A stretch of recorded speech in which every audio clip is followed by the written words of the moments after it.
Go ahead. So we're going to do a quick video on architectural wind damage inspections here. We've got an original 18 to 22 year old architectural shingle, and basically what we do is if we don't see any apparent creasing and missing shingles, what we'll do is we'll start checking the install lines to see where these loose shingles might be.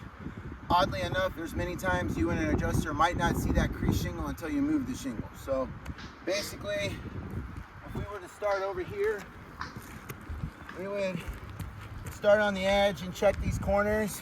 You can see the corners don't really lift, but that's that install edge. And so we just want to keep checking that. Got some more here. Eventually you get to a point where these shingles are loose. Like right here.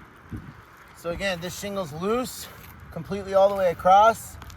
It could have a nail pull through. It could have material transfer. It honestly looks like original cause may have just been this nail was not driven flush. Don't tell the insurance carrier that. But when we're checking these install lines, that's when we'll find all these. So this shingle's loose as well. This one I would definitely consider damaged as it's delaminating and it's coming apart at the teeth. And it is starting to develop a line right across the middle of the shingle here. Pretty flappy if you ask me. So we would want to call that wind damage, even though it doesn't have a really good crease.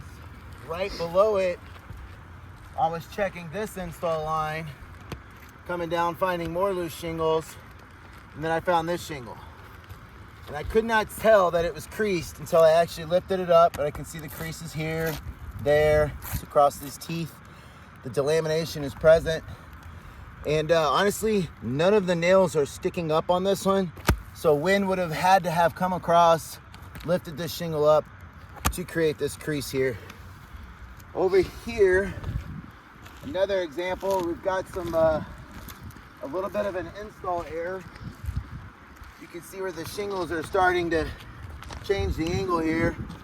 And so this one's overexposed. So this is a good install line to look for damage on. So as I was working my way up, I found the tooth here completely creased. The misinstalled shingle is only partially loose, but the one directly above it is creased and also comes completely up. These teeth are completely separating from the shingle. And so you may have a carrier try to tell you that that is or is not damaged, but in reality, it absolutely is. So when we're doing these wind inspections on these roofs, we need to be working along these installation lines to try to find these loose shingles. So that way we can identify where there may or may not be a creased shingle, right? As I work down, I'm not finding as much towards the valley. That would make sense. Again, really quick, just to discuss wind, it's normally going to attack your valleys, your hips, your ridges. Insurance carriers will try to tell you that it doesn't really attack the main portion of the slope, but that is where we do find a lot of wind damage as well.